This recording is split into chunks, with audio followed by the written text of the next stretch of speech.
Hi guys, welcome back to my channel. Today I'm going to show you how you can export your projects on CapCut PC. So all you have to do now, open the CapCut PC version.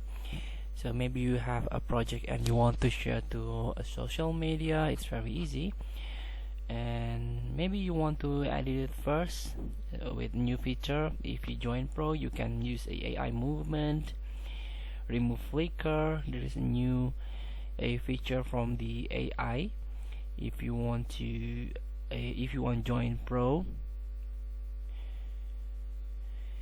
And also there is a feature that you can use this voice isolation, remove focal or keep focal, and also you can split screen.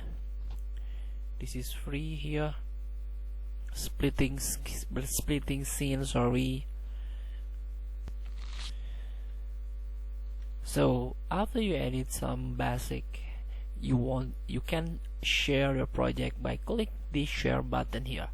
You can click, so you can rename it, and then your space here, and resolution is not full HD, but it's never mind. So the format and also the frame rate, so you can export and share now. So you have to wait the process. Here you go. After you click share and export, you can copy this link and make it everyone and anyone can open the link. So you can copy it and you can share the link to your social media. So feel free to try. Thank you for watching. Don't forget to comment, like, and subscribe, and so click the next button below. See you in the next video.